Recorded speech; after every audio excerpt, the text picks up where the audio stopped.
आज किशोरी जी अपनी सखीन के साथ भ्रमण करवे के काजे गई हैं। अब थोड़ी बड़ी है गई हैं, तो कीर्ति मैया अनुमति दे दें लाली ने बाहर चलो जाए करे, कोई ऐसी दिक्कत ना। सब सखीन से कहें ध्यान रखियो भोरी है, या कि सब आभूषण और सब सामग्री को गिन के ले जाइयो। किशोरी जी आज यमुना तट देखने की जिद करती हैं और सब सखीन के साथ यमुना तट गई हैं। यमुना जी की अविरल धारा देख करके किशोरी जी तो वहीं बैठ गई और सब सखीन से बोली, आज यहीं कछु पामेंगी, यहीं कछु भोजन करेंगी, जाओ वन में से कछु फल ले आओ, वन में से कछु पुष्प ले आओ, एक दूसरे को श्रृंगार करेंगी और यहीं फल को सेवन करेंगी। तो एक एक करके सब सखियां चली गई हैं और सब ढूंढ रही हैं, कहीं से फल तोड़ के, कहीं से पुष्प आदि तोड़ करके चयन करके लाने के लिए सब सखियां चली गई हैं। इतने में ही यमुना जी के उस पार नंद भवन है और नंद भवन से श्री ठाकुर जी खेलने के लिए आ रहे हैं। यमुना तट पर ठाकुर जी पहुंच गए। जैसे यमुना जी के तट पर पहुंचे, यमुना जी के तट पर जाकर के सामने की ओर देखा, बड़े बड़े नेत्र और माथे पर सुंदर रोरी को बिंदा लगाए करके, नील वसन पहन करके छोटी सी किशोरी जी बैठी हैं। ठाकुर जी बहुत देर तक तो मानो जैसे छिप करके आड़ में थी देखने लगे। सूर श्याम देखत ही रीझे, ठाकुर जी देखते ही किशोरी जी के मुखमंडल में ऐसे आसक्त हुए कि सब भूल गए। चक डोरी हाथ में लिए खड़े भये, गिर गई नीचे। और जो भी ठाकुर जी बड़े अदा में निकले ना, बड़े सज धज के निकले, बहुत स्वरूप साज सज्जा सब धारण करके निकले, बड़े कॉन्शियस रहे अपने स्वरूप के प्रति। लेकिन किशोरी जी को देख करके सब भूल भाल गए। ठाकुर जी किशोरी जी को देखा और देखते ही ठाकुर जी सोचने लगे, बोले अरे भैया मैं जाए के पूछूं तो सही जी कौन है, और जी कहाँ ते आई है, कहाँ इनको गांव है, कहाँ इनको नाम है, कैसे आई है पूछूं तो। वहां सामने छोटी सी किशोरी जी बैठी है, यहाँ ठाकुर जी पीत वस्त्र पहन करके आए। किशोरी जी अपलक नेत्रों से यमुना जी को देख रही हैं। ठाकुर जी आए, थोड़ी आगे आकर के ऐसी अदा करने लगे कि किशोरी जी की नेक दृष्टि पड़े। कछु गान लगे, कछु करन लगे, कछु ऐसे इशारे करन लगे कि किशोरी जी की नेक दृष्टि पड़े लाला पे। इतने में ठाकुर जी के स्वर सुनकर के किशोरी जी ने नेत्र उठाए करके देखो, और जैसे ही किशोरी जी की दृष्टि पड़ी ठाकुर जी पर, ठाकुर जी पूछ रहे हैं, अरे गोरी तुम कौन हो, आप कहाँ रहती हो, आपके पिताजी कौन है, और मैंने पहले तो आपको कभी देखो नहीं यहाँ पे, इतने बरस मो यहाँ रहते भय गए। तो किशोरी जी बोली, हाँ देखे हुए में लग रहे हो कि 50 साल के तो होंगे तुम। नेक्सी से हैं, और नेक्सी से किशोरी जी तो पूछ रहे हैं कि मैं इतने सालन ते आ रहा हूँ, मैंने तो आपको देखो नहीं, आपको घर कहाँ है और आपके पिताजी कौन है। किशोरी जी बोली, अरे हम वृषभानु जी की लाली हैं और बरसानो हमारो घर है, वहीं रंग महल में हम रहमे, और यहाँ हमारो खेलवे को कोई प्रयोजन नहीं है, हमारो भवन इतना बड़ा हम वहीं खेलती रहे। अरे जब ते जन्म भयो तब ते आज तक हमने तो अपनो पूरा भवन देखो ही नहीं, इतना बड़ा भवन है हमारे पिताजी को, हमें कहाँ जरूरत पड़ी यहाँ आके खेलवे की। ठाकुर जी बोले, तो फिर अपने भवन में ही खेल लो, काय को आई हो यहाँ पे, यहाँ काय को डोल रही हो, ऐसी छोटी सी हो, कोई हरण करके ले जाएगा तुम्हारो। किशोरी जी बोली, वो तो आज सखीन को मन हो कि यमुना तट पे चलें, या हमारे हम उनके संग आए गई हैं, बाकी तो या स्थान में हमारे बरसाने में मना करी गई है कि जमुना तट और जमुना के पल्ली पार जानो ही नहीं है। ठाकुर जी बोले, वो काय को, बोले हमारे बरसाने में ऐसो कहमे कहा कि जमुना के तट पे और जमुना के पल्ली पार एक छोरा डोले, और वह छोरा को नाम तो मैं ना लूंगी, ऐसो सुनो वह को नाम गावे तो प्रकट है जाए। ठाकुर जी बोले, अच्छा कोई और पता, हाँ नंद जी को लाला है, वो नंद जी को छोरा, बा के पिताजी को नाम नंद है, वाके काजे हमारे पूरे बरसाने में ऐसो हल्ला है कि वो चोरी करे, माखन की दही की चोरी करे। अब भैया पहले तो चोरी छोटी छोटी वस्तुन की होवे, धीरे धीरे फिर चोर निपुण है जाए तो बड़ी बड़ी वस्तुन ने चोरी करे। अब हमें तो ऐसा लगे वो नंद जी को छोरा दही और माखन की चोरी करे, कहीं हम यहाँ आ गए, हम तो बड़े घर की बेटी हैं, हमारे गले में ऐसे सुंदर सुंदर नवलखा के हार हैं, हमारे कानन में ऐसे महंगे महंगे कुंडल हैं, हमारे ऐसे ऐसे कड़ूला हैं, कहीं वाको मन आ गया और सब हरण करके ले गए तो या हमारे, हम तो यहाँ आमे ही ना है वाके डर के मारे। इतने में ही ठाकुर जी नीची नजर करके सुनने बोले, अच्छा किशोरी जी बोली, अच्छा तुमने देखो वो नंद जी को छोरा, तुम जानो भाई। ठाकुर जी बोले, वैसे बहुत बदनाम है बेचारो, ऐसो है ना है वो, मैं तो भाई बहुत अच्छे से जानू, वो ऐसो है ना है, बहुत सीध हो भोर हो, बेचारो वाह यूं लगे कि घर में दही खाऊंगो, घर में मक्खन खाऊंगो, मेरी मैया बूढ़ी है गई है, वाकू दही बिलोनो पड़ेगो, बूढ़ी बाड़ी मैया की सेवा करनी चाहिए, वासो काम नहीं करानो चाहिए, या हमारे दूसरे के घर जाके दही खायावे। और इन गोपीन ने वहां पे झूठ और चोरी को आरोप लगाई दियो। मैं तुम्हें सांची बता रहा हूं। किशोरी जी बोली, जा तरीका से आप पक्ष ले रहे हो और जा तरीका से तुम्हारे नैन मटक रहे हैं, बातें तो यूं लग रही है कहीं तुम ही तो नहीं हो नंद के लाला। ठाकुर जी की मुस्कान देख करके किशोरी जी उठ के खड़ी है, अरे तुम ही हो नंद के लाला, मैं अभी भाग रही हूं, रुको। अरे अरे ललिता, अरे विशाखा, कहां को चली गई? अरे देख वही चोर आए गए हो, जाके हम सब चर्चा कर रहे। ठाकुर जी दौड़ करके गए, सामने जाके बैठ गए हाथ जोड़ करके, और कहा कह रहे हैं, तुम्हारो कछु चुरायो हमने? किशोरी जी बोली, अभी तक तो नहीं चुरायो, आगे की पतो नहीं है। ठाकुर जी बोले, ये सब बात बना में, और तुमको देखो बातन में आए के विश्वास नहीं करना चाहिए, नेक मुझे समय दो। और समय कैसे दो? नेक देर मेरे संग खेलवे चलो, मैं तुम्हें खिला के लाऊंगा, और तुम मेरे संग खेल के आई हो, और शाम तक देखियो, अगर तुम्हारो कछु चोरी है जाए तो भैया तुम बड़े बाप की छोरी हो, तुम्हारे घर में कोई कमी तो होएगी ना। अगर मैं एक आध नग चुरा भी लूंगा तो तुम्हारे यहाँ तो बहुत सारो है। और यदि चोरी नहीं करूं तो फिर मुंह को अपनो सखा बनाए लियो, फिर हम दोनों रोज खेला करेंगे। अपनी चिकनी चुपड़ी बातों से किशोरी जी को अपनी ओर खींच लिया ठाकुर जी ने, और फिर इमोशनल ब्लैकमेल कर रहे हैं। कहा, अब ठीक है, कोई बात ना है, आपके मन में पहले से ही मेरे प्रति चोर भावना है, अब वाकु तो मैं दूर ना कर सकूं, ठीक है आप तो जाओ, आपकी तो बहुत सारी सखी हैं, ललिता विशाखा सबन को नाम आप ले रही हैं, उनके पास आप चली जाओ, मैं तो अकेला हूं, देखो मेरे तो कोई ग्वाल बाल भी नहीं है। और भाई बात ऐसी है कि ग्वाल बाल सबरे आए हैं, पर ठाकुर जी सबन को सौगंध दे दे कि उनकी मैयान की बोले पीछे खड़े रही हो, मिलवे जा रहा हूं मैं, आई हूं मत वहां पे। सबरे ग्वाला खड़े छुप के, वो लाला को काम बन जाए बस, मैं तो अकेला हूं, और मेरी तो चकडोरी भी गिर गई है जमुना जी में, अकेलो ही बैठ के चलो जाऊंगा अपनी मैया के पास।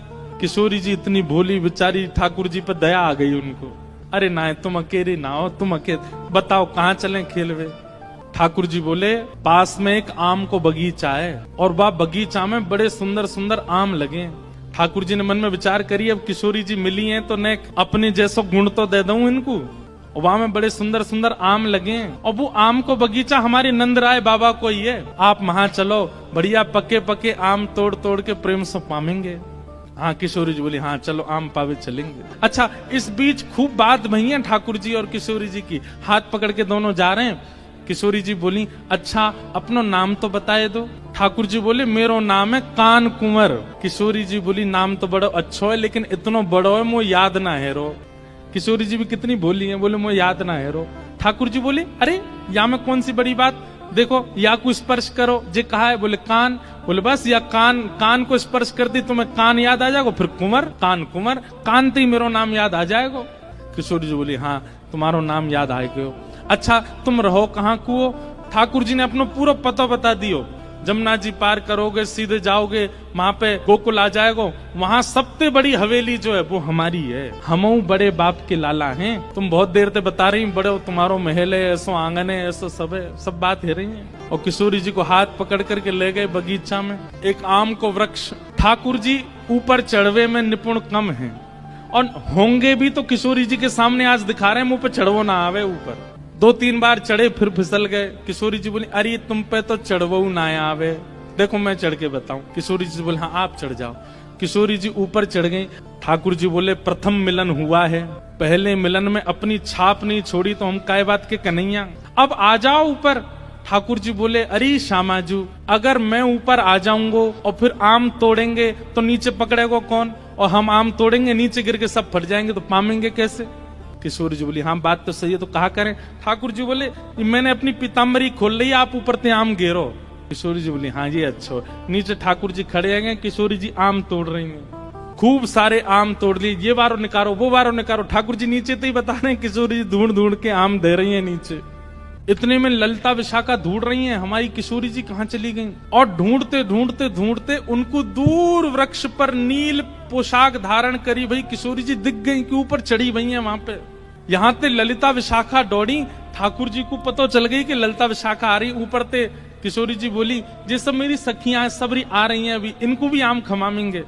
ठाकुर जी बोले, ये 8 और ये 9 और मैं 10वो, और आम उतर के आए 5। या को मतलब पहले तो यही पामेंगी और बाकी इनकी सबरी चतुर सखी ये सबरी पा जाएंगी, मुंह को कहा मिलेगो। सो ठाकुर जी ने कहा कियो, हे श्यामाजू जे आम ने गंदे से है गए, मैं इनको जमुना जी में धोके ला रहा हूँ। भाई किशोरी जी बोली हाँ हाँ चले जाओ। ठाकुर जी आम लेके गए और बगीचा संभालवे वालो जो माली हतो का हो वहां से जाके बोले, अरे तू पूरे दिन सोतो रे, बाबा ने यहाँ बगीचा में तू को रखवाली करवे को रखो है।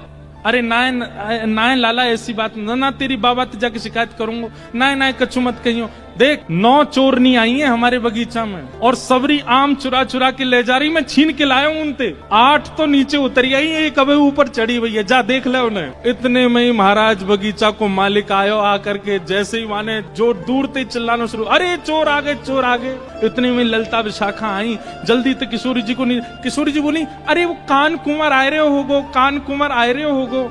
ललता जी बोली भागो यहाँ ते, जान बचाओ। जैसे तैसे किशोरी जी को लेकर के भागी वहां थे। ठाकुर जी प्रेम से अब आनंद में आगे बोले, हाँ अब नेक बढ़िया हुआ ना, छाप छूट गई नेक। ये प्रथम लीला है, प्रथम मिलन है किशोरी जी और ठाकुर जी का। लेकिन ठाकुर जी ने लीला तो कर दी, लेकिन यहाँ स्थिति ये हो गई कि ठाकुर जी वापस गए और ठाकुर जी के मन में किशोरी जी की रूप माधुरी ऐसी बस गई है।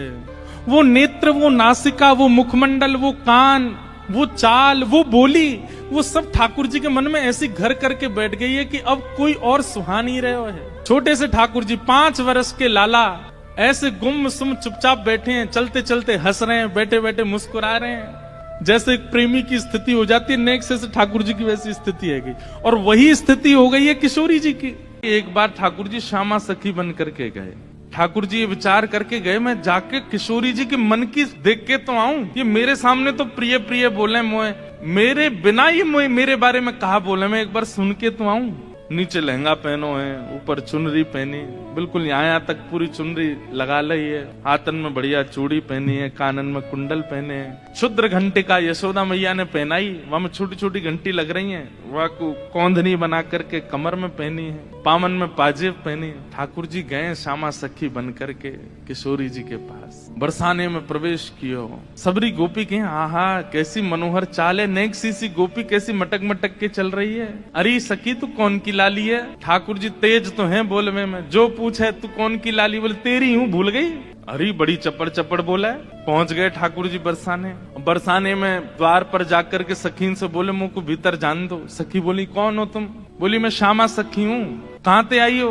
बोले पास के गांव नंद गांव ते आई हूँ और मुझ किशोरी जी ते बहुत जरूरी बात करनी है, मुझको मिलवाओ। सखीन ने बोली बोले भानु बाबा के पास जाओ, शिकायत आदि करनी है, कोई न्याय चाहिए तो वहां जाओ, ये किशोरी जी के पास आवे के लिए नहीं है।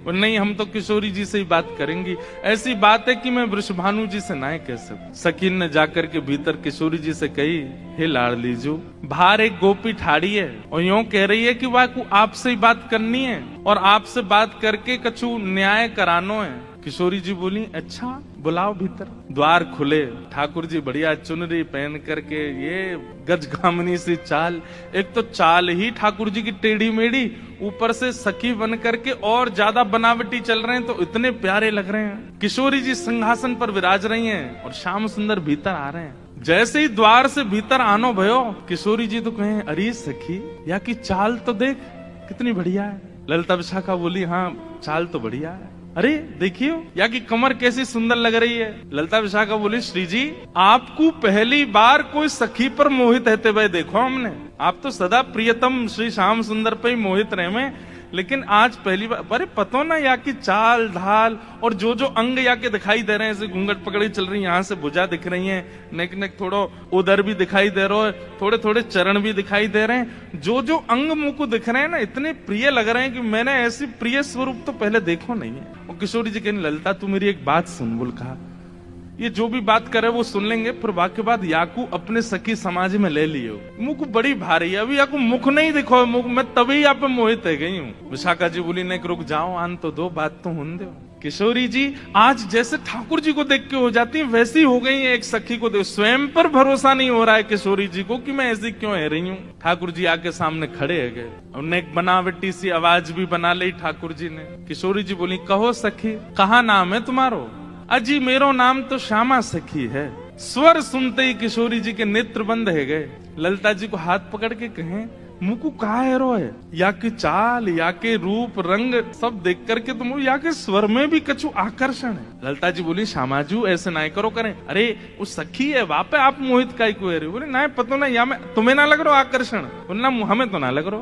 किशोरी जी कह रही है अरे मैं अपने आपे तो बाहर जा रही हूँ, ये सखी कैसी है, या कि स्वर कितने सुंदर। ठाकुर जी खड़े खड़े बोले अरे श्यामाजू मोको इतनी देर है गई खड़े खड़े, आप मेरो न्याय करोगी कि नहीं करोगी? किशोरी जी बोले अरे मैं तो ऐसे बहल गई, बताओ कहा बात है? बोले मैं आपसे आज न्याय की याचना करवे आई हूँ। मैं रहूं नंदगाम में, और नंदगाम में नंद बाबा के महल की बिल्कुल समीप ही मेरो घर है। तो विशाखा जी बोली तो नंद बाबा के पास जाती न्याय लेवे, तुम बरसाने का को आई हो? बोले वहां नहीं मिलेगा, यही मारे तो यहाँ आई हूँ, और बात इतनी गंभीर है कि मैं वृषभानु बाबा ते ना कह सकूं, आप तो ही कहूंगी। किशोरी जी बोली कहो। श्यामा सखी रोने लगी ठाकुर जी रोने लगे, आंसू ने पहुंचने लगे। अरे मैं कहाँ बताऊं, कैसे मोहते कहूं, मुझको तो लज्जा आ रही है बतावे में। श्री जी बोली ऐसे मत करो, बताओ बताओ कहा बात है? बोले कल परसों में दही बेकवे के कायजे जाई रही, इतने में मार्ग में श्याम सुंदर आए गए। किशोरी जी थोड़ी सहम गई, श्याम सुंदर? बोला हाँ। अरे तुमने उनको बड़ी प्रशंसा सुनी है, उनकी बड़ी महिमा सुनी है, पर तुम उनके अंदर की ना जानो, वे बड़े छलिया हैं, बड़े कपटी हैं। किशोरी जी बोली कहा कियो श्याम सुंदर ने? मैं तो मटकी भर के जा रही बेकवे के काजे, मार्ग में मिल गयो, रोक लियो मेरो मार्ग, और मार्ग रोक के बोले मुझको कर दो। कर माने टैक्स दो, जैसे टोल गेट लगे रहते हैं ऐसे ठाकुर जी ने जगह जगह ब्रज में नाकाबंदी लगा रखी है अपनी जबरदस्ती की। और जैसे इनको पता चले कि कोई सखी मथुरा को जा रही है तो वही मार्ग पर चले जाएं और जाए करके सब सखान के संग बैठ जाएं और आवे वाली सखीन तक कहें हमें कर दे के जाओ, जे मार्ग हमारे परदादा ने बनवायो है, ये मार्ग हतो ना हो, हमारे दादा परदादा ने ये मार्ग बनवायो, ये हमारे यहाँ मार्ग को कर लेने को अधिकार हमारो, कर दो। गोपी के कहा कर चाहिए? बोले मटकी सब नीचे धर दो, हमारो जितनो मन होगो हम ले लेंगे, बच्ची कुचे तुम मथुरा ले जाइयो, ये करे।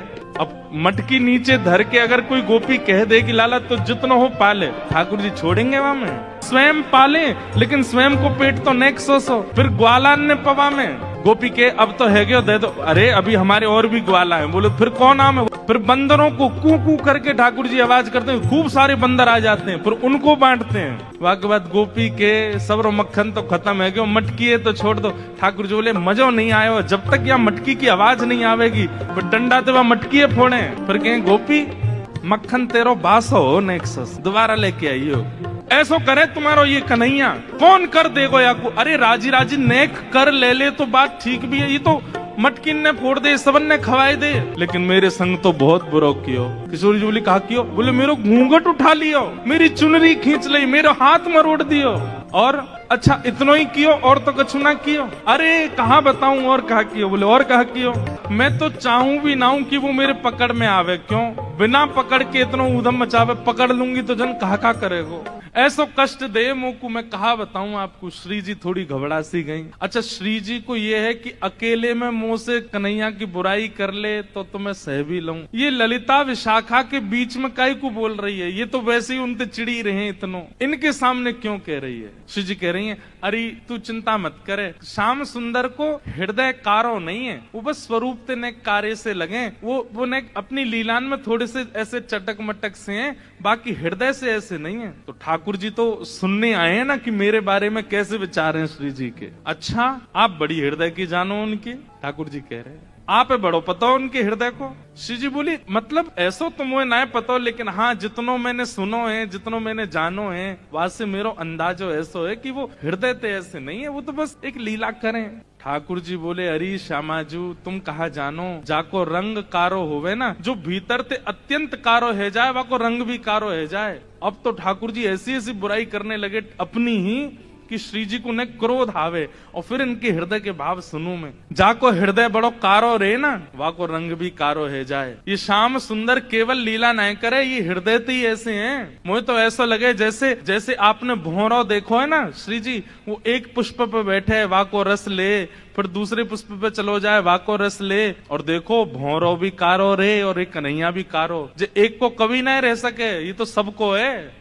कमर भी टेढ़ी, चाल भी टेढ़ी, मुख भी टेढ़ी, और मुझे तो ऐसा लगे यशोदा मैया गोरी, नंद बाबा गोरे जी, इनको छोड़ा ना है जी कहीं औरतें आयो है। ठाकुर जी बड़ी बड़ी बुराई करने लगे अपनी ही किशोरी जी के सामने। थोड़ी देर तो किशोरी जी सुनती रही, और थोड़ी देर बाद किशोरी जी को क्रोध आया, अपने स्थान पर खड़ी है गई, बोले ए श्यामा सखी, बहुत देर रह गई तो बोलते बोलते, अब एक नहीं सुनूंगी तो तेरी कितने मक्खन चुरा लिए, कितनी मटकी फोड़ दी तेरी। अरे ललता लेके आ, भीतर तो याकू दे दे। यहाँ आ गई है रोवे के काजे, श्याम सुंदर की बुराई कर रही है, यहाँ पे खड़े है के तू कहाँ जाने, वो कौन है? अरे पूरा ब्रह्मांड उनकी भ्रगुटी पर नृत्य करे, वो अगर अपनी भौं उठा दें तो नूतन प्रलय है जाएगा। अरे तुम ब्रजवासीन के प्रेम के काजे बेचारे यहाँ आए गए हैं, तुम तो नेक लीला कहा कर ली, शिकायत करवे आ गई वहां पे, और तू बड़ी श्याम वरण श्याम वरण श्याम वरण पे बहुत बोल रही कि जो हृदय को कारो वही स्वरूप ते कारो होवे। तू जाने कहा है वास्तव में तोए देखें लोग, मोए देखें लोग, और कोई भी दृष्टा बने या हमारे अपना स्वरूप छुपाए करके आए वे, यदि अपने वास्तविक रूप में प्रकट है जाएं तो कोटि कोटि कंदर्प लुटावे लग जाएंगे, तो भी उनके रूप की उपमा नहीं कही जा सके। उनकी बुराई कर रही है मेरे सामने खड़े है के वो टेढ़े से रहमे, वो ऐसे रहमे वैसे, तू जाने कहा है उनके बारे में? अरे इंद्रादि देवता थर थर कांपे जिनके मारे, वो यशोदा मैया और तुम सब ब्रज गोपीन के काजे सहज है गए, सरल है गए, प्रेम के अधीन है करके सब लीला कर रहे हैं, और उनकी शिकायत कर भी आ गई है मेरे सामने। ठाकुर जी सुन के बड़े खुश है रहे मनी मन। जैसे श्री जी ने शांत है जाए, ठाकुर जी फिर एक कोई बात बोल दे, फिर श्री बिल्कुल मत बोलियो, एक शब्द नहीं सुनूंगी श्याम सुंदर के लिए। ये पूरा ब्रह्मांड उनका स्वरूप है, उनके रोम में कोटि कोटि ब्रह्मांड लुढ़कते हैं। इस ब्रह्मांड पर कृपा करके, इस भूमि पर कृपा करके वो जन्म लेकर के नंद यशोदा के यहाँ आ गए, और तुम उनके महत्व को नहीं समझ रही हो। अरे कोई ऊंची पदवी पर बैठो भयो, जब प्रेम के अधीन है जाए तो वो अपनी पदवी छोड़ करके कई बार आपके संग बैठ के पान लगे, आपकी थाली में बैठ के भोजन करने लगे। कोई आपकी थाली में भोजन कर रहा हो या को मतलब वो आपसे प्रेम बहुत करे। अरे सखी तू जाने ना है श्याम सुंदर को, वो साक्षात परमात्मा है। वो यदि तुम्हारे संग ये लीला कर रहे हैं तो अपने भाग्य मनाओ, अपने सौभाग्य मनाओ। उनकी रूप कांति को मैं कहा वर्णन करूं, कोटि कोटि किशोरी जी वार दे जाएं तो भी श्याम सुंदर की रूप की महिमा ना कही जा सके। मेरे सामने एक शब्द नहीं बोली उनके बारे में। श्यामा सखी बोली, पहले तो मैंने संदेह में सुनी कि किशोरी जी को और हमारे नंद के लाला को कछु प्रेम संबंध है, पर आज तो मुंह को ऐसा लग रहा वास्तव में हते। किशोरी जी बोली, नहीं नहीं ऐसी कोई बात नहीं है, ये तो सब तुमने ऐसी मन, नहीं नहीं नहीं मुंह को तो लग रही है। आप इतनों कैसे जानो वाक्य बारे में, इतनों कैसे मानो वाक्य बारे में? किशोरी जी एक बात बताऊं? बोले हाँ। बोले मैं अकेली नहीं हूँ शिकायत करवे वाली, ऐसी अनेक बैठी हैं। आपको ऐसा लग रहा है कि श्याम सुंदर तो केवल लीला कर रहे हैं, पर इस वक्त यही समय श्याम सुंदर कोई और सखी के संग भी ऐसी क्रिया कर रहे होंगे, वह को मार्ग रोक रहे होंगे, वह के हाथ पकड़ रहे होंगे, वह की चुनरी उड़ा रहे होंगे, वह की मटकी फोड़ रहे होंगे, और नए विश्वास होवे। तो आपको अगर बहुत प्रेम है तो आप श्याम सुंदर को पुकार के देख लो, यदि वो आ जाएं तो मैं मान जाऊंगी। आमेंगे ही नहीं। ठाकुर जी कह रहे हैं मैं तो सामने ही खड़ा हूं, मैं कैसे आऊंगा? किशोरी जी से कह रहे हैं ललिता विशाखा है भूल जाओ, बाकी सब बातें न भूल जाओ। आपको प्रेम है ना श्याम सुंदर से, मैं आपसे शर्त लगाए के कह रही हूं आप पुकारो, और यदि श्याम सुंदर आपके सामने आए गए तो जीवन भर आप दोनों की चाकरी करूंगी। ये श्यामा सखी को वचन है आपके लिए, बुलाए लो। किशोरी जी बोली, देख मोते मत बोले, मैं जानू, मुझको प्रबल विश्वास है कि श्याम सुंदर आ जाएंगे, मैं बस टेर लगाऊंगी और दौड़े दौड़े आवेंगे। श्यामा सखी बोली, आज है जाए ना, बुलाए के देख लो आ जाए कि नहीं। किशोरी जी तुरंत नेत्र बंद करके बैठी, और जैसे ही अपने प्रियतम का स्मरण किया है, नेत्र बंद करके किशोरी जी स्मरण कर रही है श्याम सुंदर को, और जब कह रही है कि हे श्याम सुंदर मैं तो आपकी दासी हूँ, जबकि ये बात गलत है। ठाकुर जी दास मानते हैं अपने आप को किशोरी जी के चरणों का, लेकिन आज किशोरी जी ने वास्तव में तो बात यह है कि जैसे ही नेत्र बंद किए हैं किशोरी जी ने और स्मरण करना प्रारंभ किया, कहाँ है श्याम सुंदर, कहाँ है मेरे प्राणनाथ, कहाँ है मेरे जीवन धन। तो जैसे किशोरी जी ने नेत्र बंद करके स्मरण कियो तो किशोरी जी पूरे ब्रजमंडल में भ्रमण कर आई, लेकिन ठाकुर जी नहीं मिले। किशोरी जी बोली, हाँ श्याम सुंदर गए कहाँ, आज मेरे प्राणनाथ गए कहाँ? और ध्यान लगा करके देखो, श्याम सुंदर किसी गिरी कुंज में तो नहीं बैठे, कहीं यमुना तट पे तो नहीं बैठे, कहीं दूर तो नहीं चले गए। दिख क्यों नहीं रहे हैं? और तभी किशोरी जी को ढूंढते ढूंढते ढूंढते दिखाई दियो बरसानो भवन। किशोरी जी कह रही है बरसानो भवन क्यों दिख रहा है? तभी किशोरी जी को दिखाई दियो अपनो ही निकुंज, ये मेरो निकुंज काई को दिखाई दे रहा है। अरे कहीं ऐसा तो नहीं श्याम सुंदर यहीं कहीं छुप करके बैठे हैं? और मन में ध्यान से देखो तो किशोरी जी को अपनो ही अंतःपुर दिखाई देने लगो। किशोरी जी बोली मेरे अंतःपुर में तो केवल ललिता है, विशाखा है, मैं हूँ और श्यामा सखी। और ध्यान लगा करके देखो तो क्षुद्र घंटिका दिखाई देने लगी जो श्यामा सखी ने पहन रखी है। किशोरी जी बोली ये क्या क्षुद्र घंटिका? ये तो मैंने अभी कहीं, अरे ये तो श्यामा सखी की कमर पे देखी। और जब और ध्यान लगा करके देखो तो घूंघट के भीतर कमल नैन मटक रहे हैं, इधर उधर आंख मटका रहे हैं। तुरंत किशोरी जी ने नेत्र खोल करके गई, श्याम सुंदर आप तो सामने ही खड़े हो। और जैसे ये बात कही ललिता विशाखा दौड़ करके कहाँ है कहाँ है कहाँ? बोले यही श्यामा सखी, पकड़ो याकू। ठाकुर जी दौड़ने लगे वहां से, इतने में ही पकड़ ली और पकड़ करके जैसे ही चुनरी उतारी, आहा श्याम सुंदर तो सामने ही खड़े। अब तो ललिता विशाखा पकड़ करके खड़ी हैं और ठाकुर जी की ऐसी बेणी, आहा नथ बेसर पहनी है नाक में, ऐसी सुंदर बिंदी लगा करके आए, काजल लंबो लंबो खींच के आए, अपने घुंघराले केशन की बढ़िया बेणी गूंथ करके जैसे कोई छोरी तैयार हो ऐसे बन के आए। किशोरी जी बोली पकड़ के रखो अब इनको, ने रज रज के देख तो लूं आज हैं, सामने आए के श्यामा सखी बन के अपनी बुराई कर रहे हो मुझे। अरे श्यामाजू मैं तो आपके हृदय की जान में आयो कि आप मेरे बारे में कैसी विचारधारा रखो, मेरे बारे में आपके हृदय में कैसे भाव हैं। किशोरी जी बोली तो कहा सुनो आपने कैसे भाव हैं?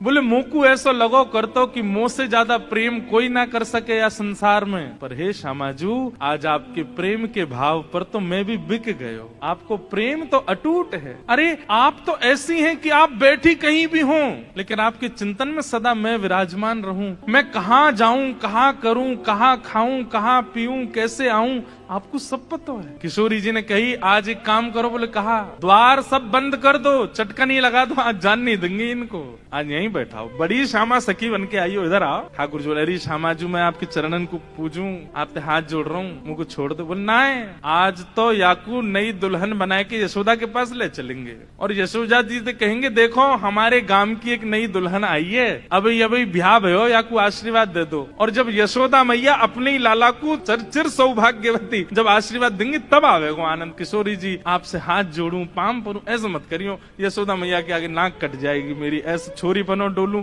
वो वैसी मेरे पीछे पड़ी रहे। ए लाला ने अपनी चाल सुधार, दूर ते ऐसा लगे कोई गजगामिनी छोरी आ रही है का, उन्हें पता चलेगी मैं लहंगा फरिया पहन के डोल रहा हूँ, बहुत बहुत नाराज, उनके सामने नहीं आपके सामने आ सकूं ऐसे। किशोरी जी को इतना अच्छा लग रहा है कि आज श्याम सुंदर घबरा रहे हैं। इतना घबरा काहे करो, यहाँ पे बैठो, बगल में बैठा। सब सखी लाई किशोरी जी के बगल में ठाकुर जी को बैठाए दियो। अब श्री जी के मन में कौतिक आयो है, अरे ललिता विशाखा ठाकुर जी को हाथ पकड़ लियो, ठाकुर जी घबरा रहे हैं जन कहा करेंगी, नेक्स्ट सामने तो आओ। ललिता विशाखा दोनों सामने आ गए और बोली देखो हमेशा या सिंहासन पर प्रिया प्रियतम विराजमान हूँ मैं, लेकिन आज दो दो प्रिया बैठी हैं, एक श्याम प्रिया एक गौर प्रिया। अब ये बताओ दोनों में सुंदर ज्यादा कौन लग रहा है? ये ज्यादा सुंदर लग रहे हैं या मैं ज्यादा सुंदर लग रही हूँ? लहंगा इनने भी पहनो, मैंने भी पहनी है, बेनी मैंने भी गुथी है, इनने भी गुथी है, माथे पे बिंदा मैंने भी लगाया, आंखन में काजल इनके भी मेरे भी, सब कुछ।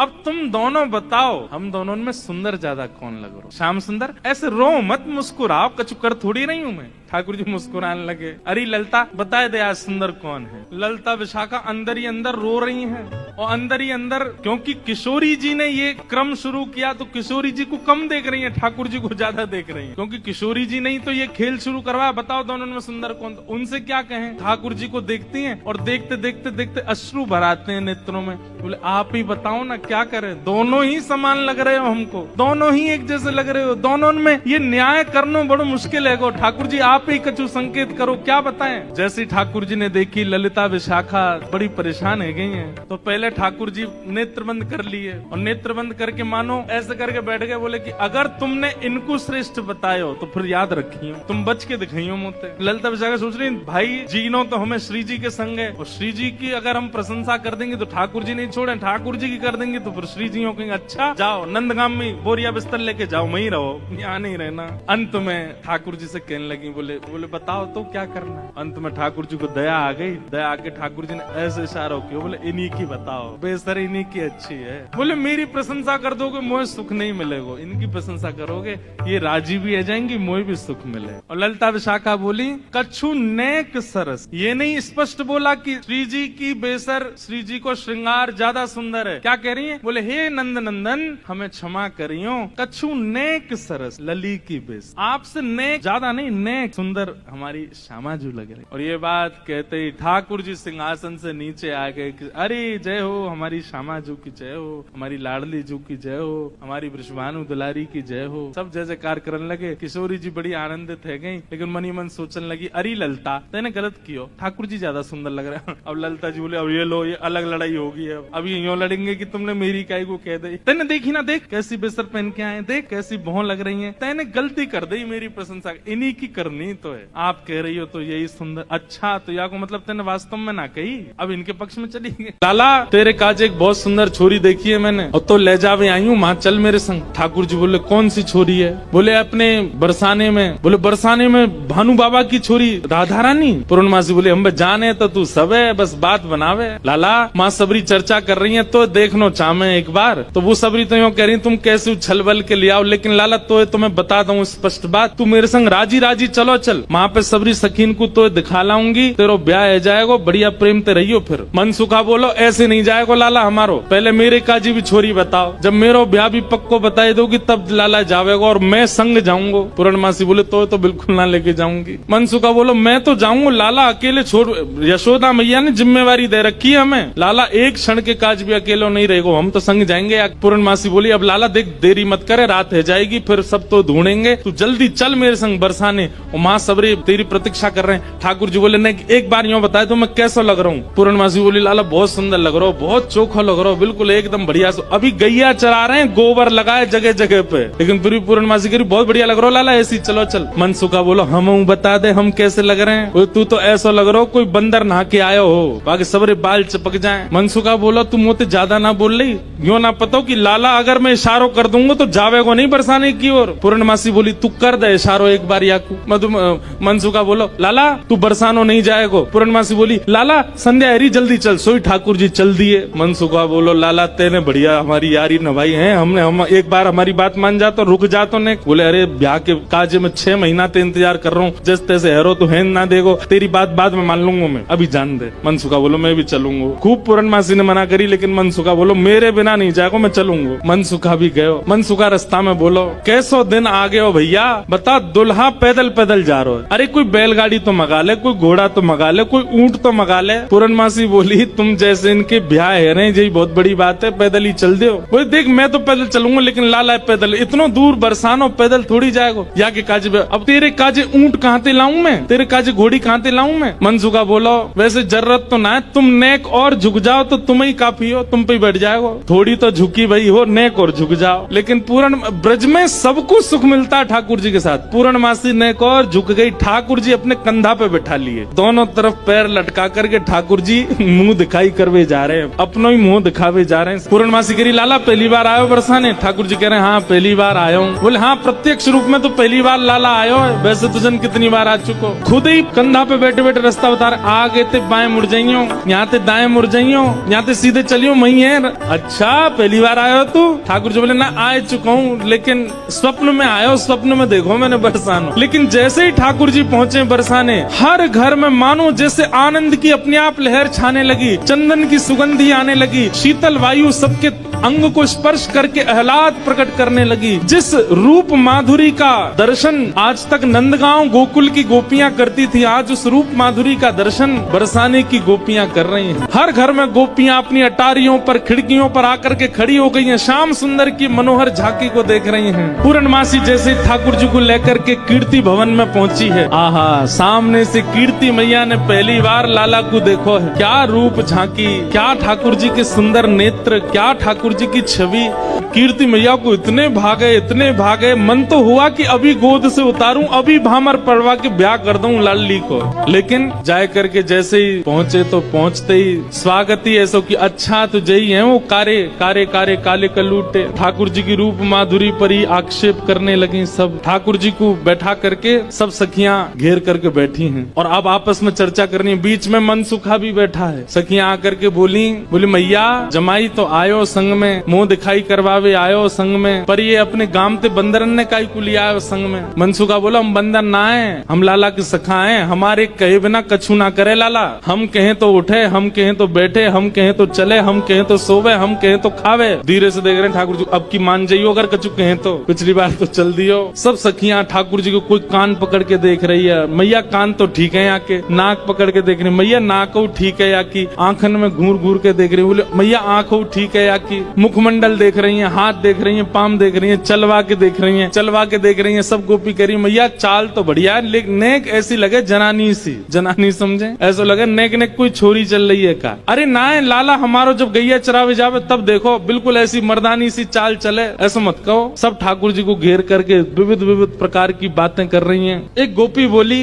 लाला तुम बाकी सब चीजन में तो ठीक हो, लेकिन फिर चोरी काय को करो। ठाकुर जी बोले हम चोरी ना करें, ये सबरे ब्रजवासी मक्खन निकालें, दूध घी दही सब इकट्ठो करें और कंस को जाकर के दया में, तो कंस के यहाँ जावे से रोकें, वहाँ हमारे चोरी करें। और मक्खन की चोरी, दूध की चोरी, दही की कोई चोरी है? चोरी तो आभूषण की होयो करे। तभी एक गोपी बोली हमने तो ये भी सुनी है कि तुमने किशोरी जी की मुंदरी चुरा ली एक बार। ठाकुर जी बोले अरे ये तुम्हारे घर पे जो मलाई दूध आदि सब खाए ना, ये गोपीन के घर पे चोरी नहीं भैया, उनके जप तप को फल मिला उन्हें कि मैं उनके यहाँ चोरी करवे आया हूँ। मैं तो यहाँ ब्रज में जन्मा हूँ। मुंदरी जो हमने चुराई वो तेरे पति की नहीं, तो तू मत बोला हम ते कि कौन की चुराई कौन की नहीं चुराई, हम दोनों एक हैं। तुम कहा जानोगी यह बात? अरे तू हमते का पूछ रही है? ये श्यामाजू तो नित्य हमारी है, ये सदीनते हमारी है, इनके संबंध में इतनी जांच पड़ताल और पूछ तूछ तुम कर रही हो, अरे ये तो सदाते हमारी है, या मैं पूछवे की कहा बात है। सब सखी बोली हे कीर्ति मैया जमाई तुम्हारो सर्वगुण संपन्न है, बोलवे में हूँ आगे, उछलवे में हूँ आगे, चोरी में हूँ आगे, सब चीजन में निपुण है। इतनी देर से बात बना रहे, कभी मनसुखा कछु के, कभी गोपी सब कछु के हैं। सब गोपियां बोली भैया देखो ये मेल बन नहीं रहे हो ब्याह को। बोले क्यों ना बनो? बोले बात यहीं आके अटक रही है कि लाला तुम्हारो कारो है, हमारी किशोरी जी गोरी है। अब ये सबरी ज्यादा ही कारो करन लगी तो मनसुखा ने पकड़े ठाकुर जी के हाथ, बोले चल लाला ऐसी जगह हमें ब्याह ना करना जहाँ पे हमारी न को लाज नहीं है, न को हमारी इज्जत नहीं है। ठाकुर जी जैसे ही जान लगे मनसुखा के संग, इतने में ही सब गोपी दौड़ के गई और भीतर से किशोरी जी को लेकर के आई। आहा, अब यहाँ मनसुखा ठाकुर जी को खींच रहा, ठाकुर जी स्तब्ध खड़े, क्यों? सामने से किशोरी जी आ रही हैं। सब गोपियों में और मनसुखा में आपस में चर्चा होने लगी।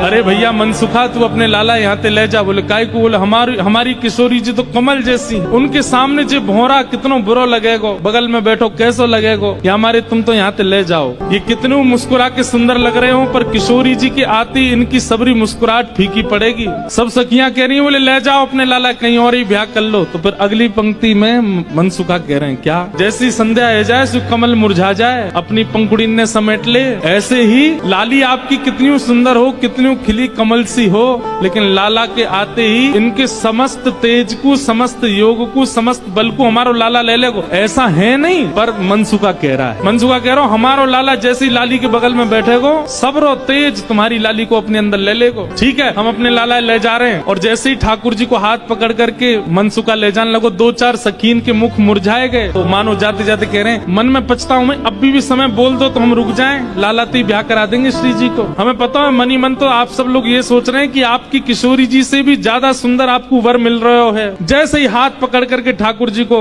मनसुखा ले जाने लगो, बरसाने थे, इतने में ही सखी गई और भीतर से किशोरी जी को लेकर के आई। मनसुखा कह रहा हूँ मेरो लाला मेरी बात माने, अब मैं कह रहा हूँ चल लाला देख मेरे संग नंदगाम जा रहा है। इतने में सखी सब किशोरी जी को लेकर के आई। ठाकुर जी जा तो रहे थे मनसुखा के संग, लेकिन जैसी किशोरी जी आती दिखी ठाकुर जी तो वहीं स्तब्ध दे गए। मनसुखा खींच तो ही जा रहा हो, ठाकुर जी हिल नहीं रहे, वहां से सामने देख रहे लाला कहावे हो, कौन को देख रहे हो? ठाकुर जी तो दूर से ही बलैया लेने लगे, तरण तोड़न लगे किशोरी जी को देख करके। किशोरी जी को देख करके ठाकुर जी तो मुस्कुराने लगे और वहीं स्तब्ध है गए। किशोरी जी देख के ठाकुर जी रुक गए। सब सखियां बोली, हाँ मनसुखा ले जा लाला, नंदगाम ले जा। चल रे लाला, चल मेरे संग। ठाकुर जी बोले, तू चलो जा, मैं तो ना जा रहा हूँ, मैं तो यहीं रहूंगा, श्री जी के सन्मुख ही विराजूंगा मैं। मनसुखा बोलो, लाला आज तेने मेरी 2 बार नाक कटवाई है, एक तो तेने पूर्णमासी के सामने कटवाई, दूसरी अब सखीन के सामने कटवाई दे। बोले तेरी तो नाक कटेगी, मैं संग चलोगे, मेरो तो संबंधी कट जाएगा, तेरो ब्याह ना है, तू तो चाहे कि मेरो नहीं हो, मैं तो करके आऊंगा ब्याह, तू चलो जा। और वहीं किशोरी जी जैसे ही आई हैं, आहा, सेज पर ले जाकर के किशोरी जी को बिठाया, सुंदर सिंहासन पर किशोरी जी बैठी हैं। और तभी ठाकुर जी बगल में आकर के बैठे। जैसे ही ठाकुर जी आकर के बैठे, सब बरसाने की सखियां, गोपियां, कीर्ति मैया सब नजर उतारने लगी, आरती करने लगी। आहा, इतने सुंदर लग रहे हैं दोनों, आनंद में भर गए सब। ठाकुर जी तो बस किशोरी जी को ही निहार रहे हैं और कोई छवि नेत्रन में आ ही नहीं रही है। ठाकुर जी तो ऐसे निहार रहे हैं, मैं मानो जैसे नवीन नवीन कोई उपमा प्रकट। किशोरी जी के सामने जैसे बैठे, कीर्ति मैया से पूर्णमासी बोली, मैया देख लो कैसी छवि लग रही है, कैसा अद्भुत लग रहा है स्वरूप। मैया बोली, ना मैं तो मनी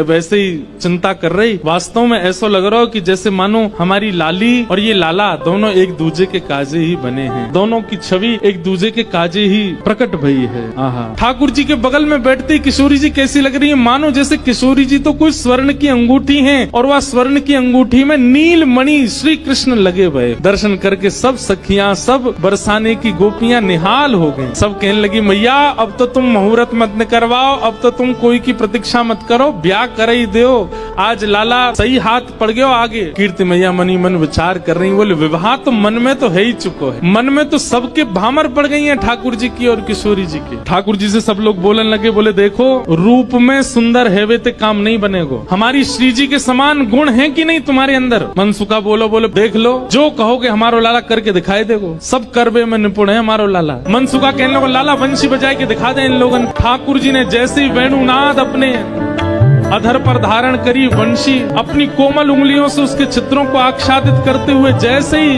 प्राण पिरोए वंशी में, आधे से ज्यादा जितनी सखियां वहां खड़ी थी सबको मूर्छा जैसी आने लग गई। जिन जिन पर किशोरी जी की दृष्टि पड़ रही थी केवल वो बची, बाकी सब तो जैसे मूर्छित होने लगी।